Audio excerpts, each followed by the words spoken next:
वसीम एक सच है, और इसी तरह हिंदू और मुसलमान भी अलग अलग सच हैं। जो मुसलमान यहाँ रह गए हैं वो यहाँ रहने की कीमत चुका रहे हैं। साड़ी मर गए। मैं तो इस घर में बहुत तन्हा हो जाऊंगी। अरे भाई, सीता कनाडा बसने नहीं जा रही है, अपना करियर बनाने जा रही है। दो पागलों को कभी साथ में नहीं रहना चाहिए। और हाँ मिस्टर जमील, आप भाईजान ही रहेंगे तो ज्यादा अच्छा होगा। अब तुम बड़ी हो गई हो, ऐसे कब तक अकेली रहोगी? मुझे अभी शादी नहीं करनी है मामा। तुम्हारा रास्ता कामयाबी की तरफ जाता है, और मेरा रास्ता कहाँ जाता है ये मुझे भी नहीं मालूम। देखो सज्जाद, मेरी जिंदगी की अपनी ही फिलॉसफी रही है। मैंने अपनी जिंदगी में मोहब्बत से ज्यादा करियर को वक्त दिया। और यू नो व्हाट, मुझे मोहब्बत करने वालों पर हंसी आती थी। ठीक है, मैं तुम्हारी प्रॉब्लम समझ सकती हूँ, मगर जो हुआ सो हुआ। अब हेमा को तुम अपनी डगर पर चलने दो और तुम अपना रास्ता तलाश करो। यही तो नहीं होता मुझसे। रास्ता तलाश करने की कोशिश करता हूँ तो हेमा की यादें निकलकर सामने आ जाती हैं। फिर जैसे एक एक करके सारे रास्ते बंद हो जाते, घुटन होती, चीखना चाहता, और कभी कभी लगता है मैं जिंदगी में कुछ नहीं कर पाऊंगा। तुम सब लोग बहुत आगे निकल जाओगे और मुझ पर एक नाकाम आदमी की मोहर लग जाए। यही तो तुम गलत समझते हो। अभी तुम्हारे पास पूरी एक जिंदगी पड़ी हुई है। इस जिंदगी को किसी की मोहब्बत में खत्म कर देना नाकामी भी है और नासमझी भी। फिर मैं क्या करूं बिल्किस? मैं जीना चाहता हूं, कुछ करना चाहता हूं, मगर हेमा हेमा हेमा हेमा ये नाम मेरे पैरों को जकड़ लेता है, मुझे बेबस और लाचार बना देता है। एक बात कहूं, बुरा ना मानो तो तुम हेमा को भूल जाओ। यही तुम्हारे लिए बेहतर रास्ता है। भूलना इतना आसान होता बिल्किस तो कब का भूल चुका होता, मगर भूला ही तो नहीं जाता। कैसे भूलूं? मैं नहीं भूल सकता, कभी नहीं भूल सकता।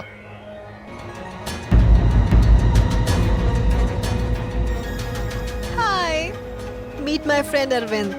हाय। कौन है ये? अभी तो बताया, अरविंद। बैठो। Thank you. अरविंद, ये है मेरी सबसे अच्छी दोस्त बिल्किस। हाय। हाय। मेरा तारुफ नहीं कराओगी? आप है सज्जाद। हाय सज्जाद।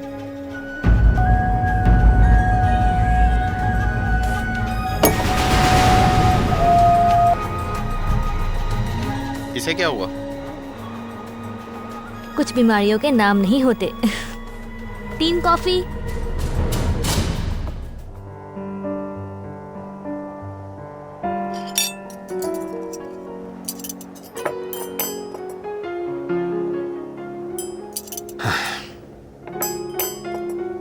ऑफिस से बुलावा आया है, न्यूयॉर्क जाना होगा। लेकिन जब से सीता यहाँ आई है, फिलहाल तो मेरी कहीं जाने की ख्वाहिश है नहीं। सच, मेरा भी यही हाल है।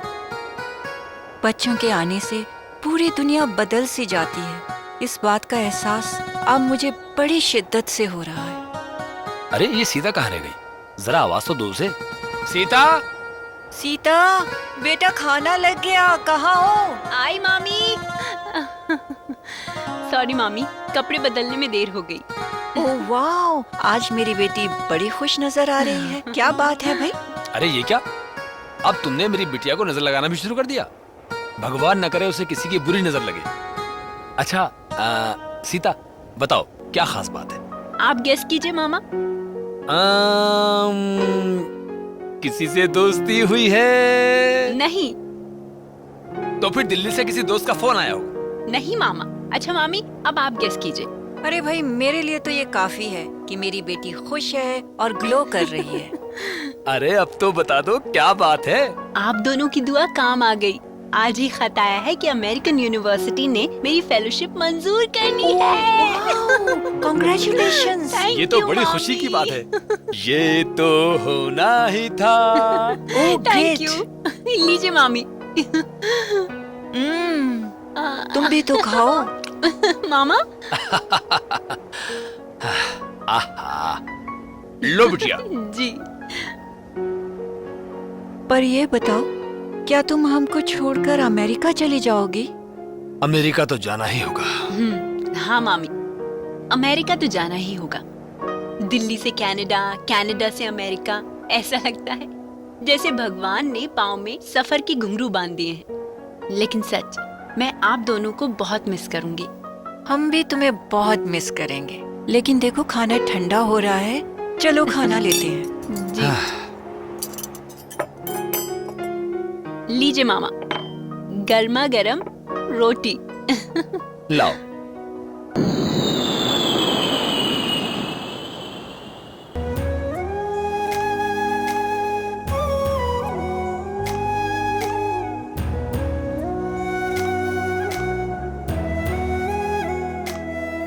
मेरे प्यारे बाबा, आपकी दुआओं से मैं कनाडा आ गई। मामा और मामी ने मेरा बहुत साथ दिया।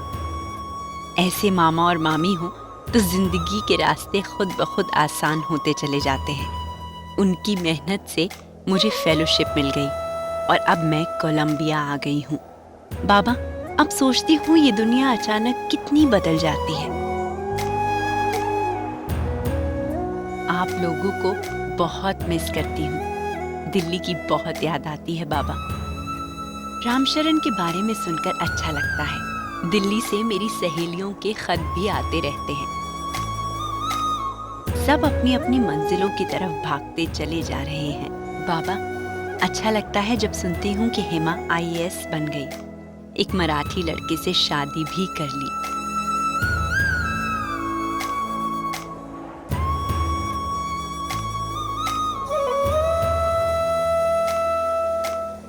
कितने करीब थे हम और अब इतना बड़ा फासला।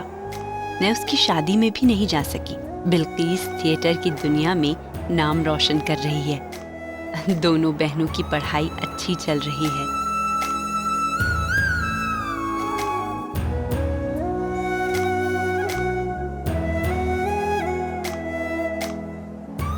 यहाँ सिर्फ यादों का साथ है। तन्हा होती हूँ तो दूर यादों के सफर पर निकल जाती हूँ और जब वापस लौटती हूँ तो बहुत टूटी हुई होती हूँ बाबा। अच्छा बाबा, अब खत बंद करती हूँ। सुबह होते ही एक जलसे में जाना है। सुना है वहाँ ज्यादातर इंडिया और पाकिस्तान के लोग हैं, लेफ्ट विंग से जुड़े हुए लोग।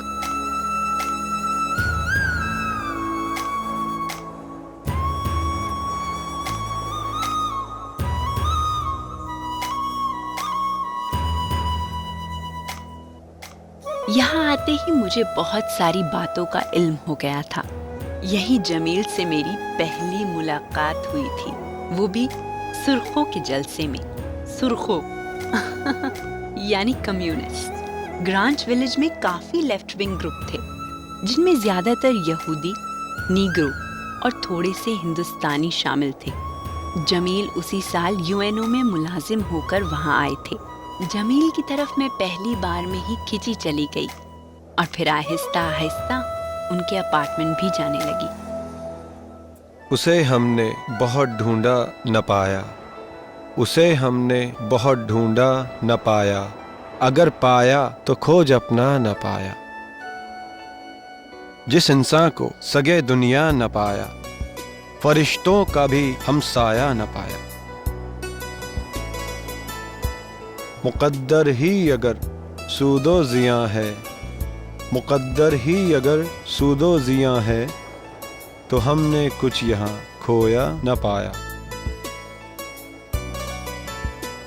वज़ खुद रफ्ता है जिसको खुदी ने, वज़ खुद रफ्ता है जिसको खुदी ने। वाह। वज़ खुद रफ्ता है जिसको खुदी ने, खुदाई में अगर ढूंढा न पाया। अहाते से फलक के हम तो कब के, अहाते से फलक के हम तो कब के निकल जाते मगर रास्ता न पाया। यहाँ के माहौल में भी उर्दू जिंदा हो गई। मैं कभी सोच भी नहीं सकती थी। आपका अंदाज बहुत अच्छा है, अल्फाज पर आपकी कुदरत है। किसका कलाम था ये? आपको अंदाज पसंद आया या गजल भी अच्छी लगी?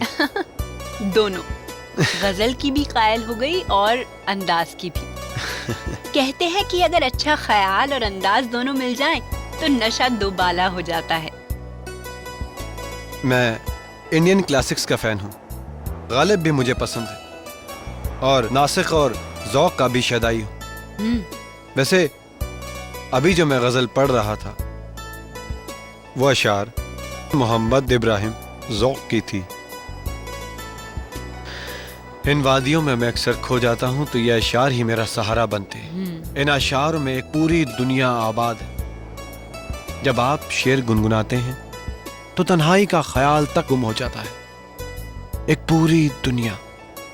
पूरी दुनिया आपकी आगोश में होती है। आपने कभी ऐसा महसूस किया है? आज से पहले नहीं, लेकिन मेरे लिए तन्हाई के कुछ और मायने हैं। तन्हाई मेरे लिए सिर्फ तन्हाई नहीं है। मैं आंखें बंद करती हूँ और जैसे एक दुनिया मेरी निगाहों के सामने रोशन हो जाती है। हाँ, ये जरूर कह सकती हूँ कि मैंने शायरी का मुताला इस तरह से नहीं किया जैसे आपने किया। मेरे पापा को गालिब पसंद है। जब मैं छोटी थी तो अक्सर पापा मुझे गालिब के अशार सुनाया करते थे। फिर बड़ी हुई तो किताबों से दोस्ती हो गई। फिर ये किताबें थीं और मैं, और अब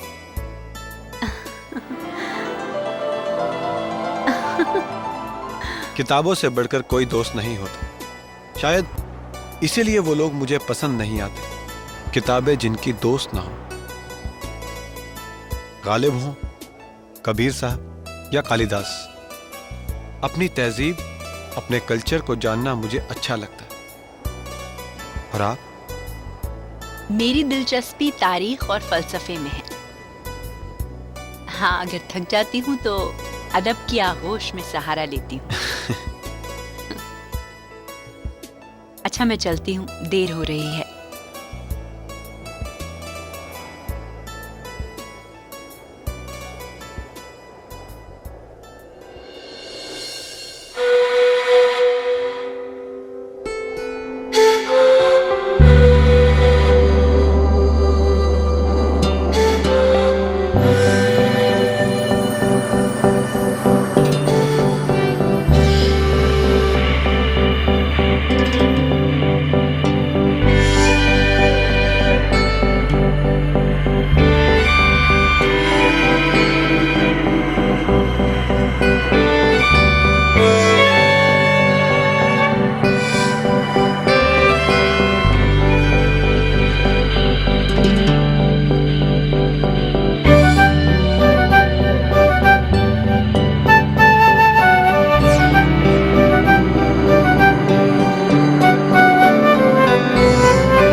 हेलो सीता,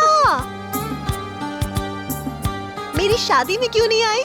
भूल गई ना तू मुझे अमेरिका जाकर? बिल्कुल गैर हो गई है। मुझे अब तुझसे बात ही नहीं करनी है। जरूर आऊंगी हेमा, क्या करूं? यहाँ इतनी पढ़ाई करनी होती है कि आने के बारे में सोच भी नहीं सकती। अच्छा, एक बात बता, तेरी शादी में प्रॉब्लम तो नहीं आई ना? नहीं, कोई भी प्रॉब्लम नहीं आई।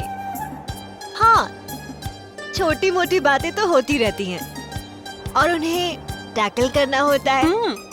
और हाँ, उन्हें कैसे टैकल करना है ये तो मैं तुझसे बहुत अच्छी तरह से सीख ही चुकी थी। अच्छा, अब ये बताओ मुझे कि वहाँ पर तुम्हारा कोई रोमांस हुआ या नहीं? क्या हुआ? चुप क्यों हो गई हो? मुझे दाल में कुछ काला लग रहा है। पूरी की पूरी दाल ही काली है हिमा। मुझे लगता था मैं प्यार के लिए नहीं बनी हूँ, मैं सिर्फ फ्लर्ट कर सकती हूँ। लेकिन सच बताऊं, मुझे भी ऐसा कोई मिल गया है जिसने मुझे क्लीन बोल्ड कर दिया है। अरे वाह! हाँ। चलो, हमारी इंसाइक्लोपीडिया दोस्त को कोई तो मिला जिससे हमारी सीता रानी भी इश्क कर बैठी। अच्छा, अब मुझे उसका नाम भी बता दो। सब बता दूंगी, बस एक मुश्किल आ रही है। उसकी उर्दू जुबान बहुत अच्छी है, मैं जितना कोशिश करती हूँ फिर भी उसकी जैसी उर्दू नहीं बोल पाती। तेरी उर्दू भी अच्छी हो जाएगी। मोहब्बत का पागलपन सब कुछ सिखा देता है। सच कहती हूँ हेमा, पहली बार दीवानगी को इतने करीब से देखा है और जब से देखा है बेकरार हो गई। अच्छा, बाकी बातें खत में लिखूंगी। ठीक है, बाय बाय।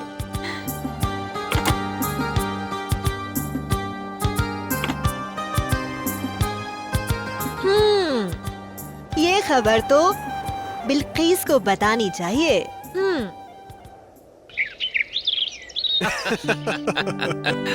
जमील साहब, अर्ज किया है, तुम मेरे पास होते हो गोया, तुम मेरे पास होते हो गोया, जब कोई दूसरा नहीं होता।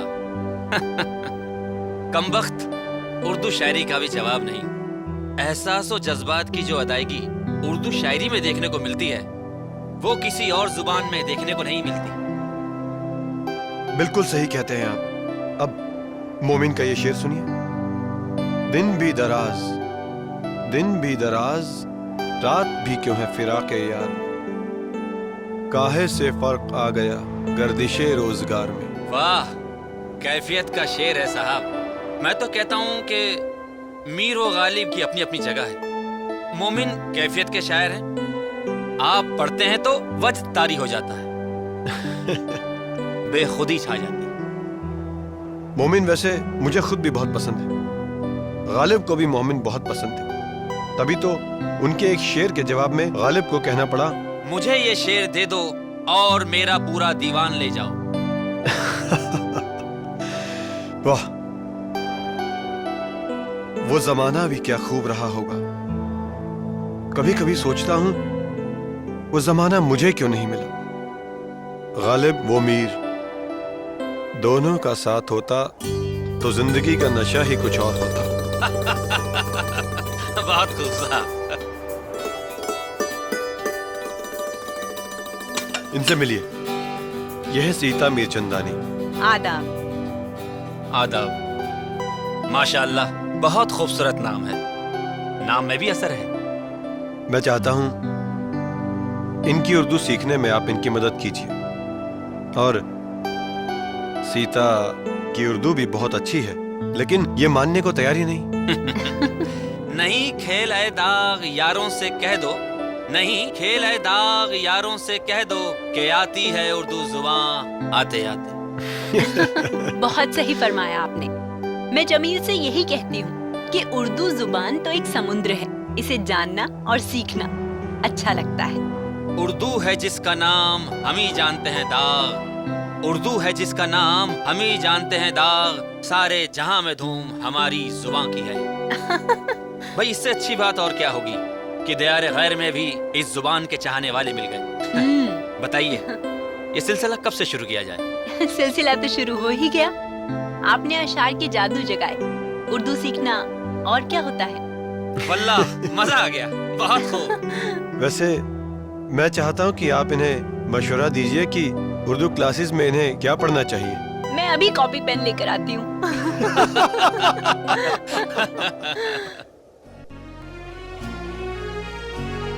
हाय सीता। हाँ, तुम्हें ही याद कर रही थी। और बताओ, तुम्हारा मामला कितना आगे बढ़ा? क्या बताऊं? उम्र सारी तो कटी इश्क़े बुता में मोमिन, आखिरी वक्त में क्या खाक मुसलमान होंगे। अरे वाह, अब तो उर्दू शायरी का भी नशा छाने लगा है। और इस नशे में किसी और के नशे का एहसास हो रहा है।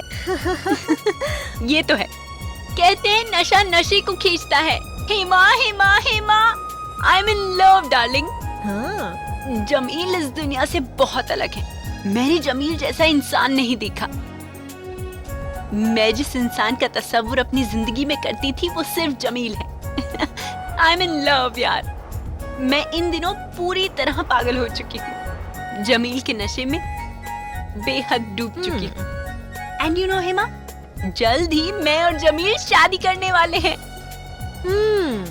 मैं तो उसे अभी तक तेरा फ्लर्ट समझ रही थी। अगर ऐसी बात है तो फिर मियाँ बीवी राजी तो डर काहेगा? हाँ। चल सीता, अब ना मुझे पूरी बात बता। जमील इंडिया से आकर यहाँ यूएनओ में मुलाजिम है और अहले जुबान है। लेकिन एक दिलचस्प बात बताऊं हेमा, कभी कभी जब जमील और मैं अकेले होते हैं ना, तो वो ऐसी अवधी जुबान में मुझसे बात करते हैं कि मैं हैरान रह जाती हूँ। और जब मैं उनकी जुबान का मजाक उड़ाती हूँ तो वो फख्र से कहते हैं, जनाब मेरे घर वाले वो जुबान बोलते हैं जो तुलसीदास ने रामायण में लिखी है।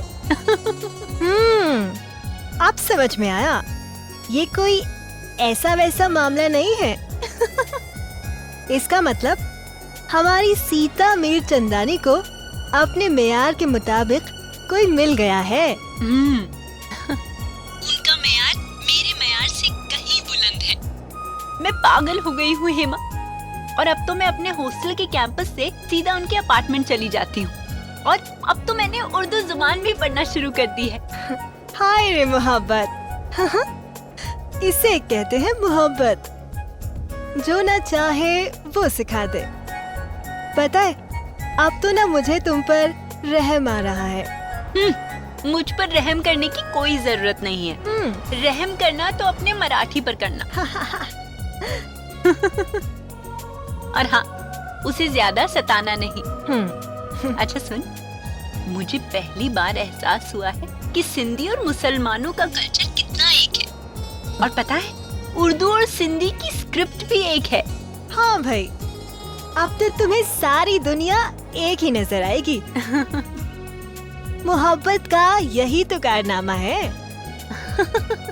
मियाँ बीवी राजी, तो फिर इंतजार किसका हो रहा है जनाब? बस एक मुश्किल है हेमा, उसी मुश्किल को बताना है। सोचती हूँ कि आगे चलकर कोई परेशानी तो नहीं आएगी। परेशानी तो आ सकती है, लेकिन जमाना बहुत तेजी से बदल रहा है और तुम्हें ये देखना है कि क्या तुम्हारी फैमिली एक मुस्लिम लड़के को कबूल करेगी। हाँ, ये उलझन तो बरकरार है, लेकिन अब मैं शादी का मन बना चुकी हूँ। सोचती हूँ इस शादी के बारे में सबसे पहले किसे बताया जाए। अभी इस बारे में सोच रही हूँ। हेमा, आती हूँ। सीता, मैं तुमसे बाद में बात करती हूँ। अभी मम्मी बुला रही है। अच्छा, ठीक है। ठीक है।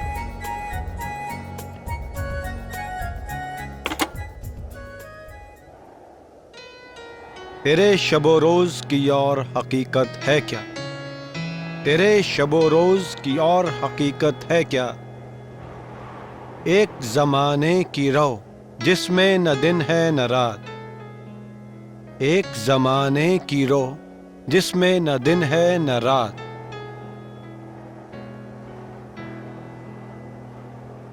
आनी व फानी तमाम मौजज़ा, आनी व फानी तमाम मौजज़ा, हाय हुनर, वाह। कारे जहां बेसबात, कारे जहां बेसबात। अव्वलो आखिर फना, बातिनो ज़ाहिर फना। अव्वलो आखिर फना बातिनो जाहिर फना नक्शे कुहन हो कि नो मंजिले आखिर फना। आप पढ़ते हैं तो अजनबी वादियों में खो जाने की ख्वाहिश होती है। लीजिए, आपकी ख्वाहिश का एहतराम करते हुए अर्ज करता हूं, सिलसिलाए रोजो शब नक्शे गरे हादिसात, सिलसिलाए रोजो शब असले हयात ममात, सिलसिलाए रोजो शब तारे हरीरे दो रंग, जिससे बनाती है जात अपनी क़बाए सिफात। राबसन कहता है, जिंदगी इतनी मुश्किल नहीं है जितना कि हम बना देते हैं। अब देखिए, दो लोग अगर साथ रहना चाहते हैं तो इसमें किसी को क्या परेशानी, लेकिन नहीं जनाब, परेशानी यहां से शुरू होती है। दस्तूर, कायदे कानून, सामाजिक रस्मो रिवाज और सबसे बढ़कर है खानदान। तो आप इन रस्म रिवाज को नहीं मानते? यकीन से नहीं कह सकता, लेकिन मेरे ख्याल से दो लोगों को इतनी आजादी तो होनी ही चाहिए कि वो अपनी जिंदगी का फैसला कर सकें। मुझे तुम्हारी बात से इत्तेफाक है, मगर एक सच ये भी है कि खानदान को समझना और मानना भी जरूरी है। मैं समाज को नहीं मानती, ना समाज की परवाह करती, मगर खानदान यहाँ करीबी रिश्तेदार होते हैं। वो लोग होते हैं जिनके साए में हमने जिंदगी गुजारी होती है। आप किसी सोच में गुम लगती हैं। मैंने तुम्हें अपनी दोस्त हेमा के बारे में बताया था। जब तक सज्जाद हेमा की जिंदगी में था, हमें लगता था कि बगैर सज्जाद के हेमा की जिंदगी अधूरी है। दोनों अलग क्यों हो गए?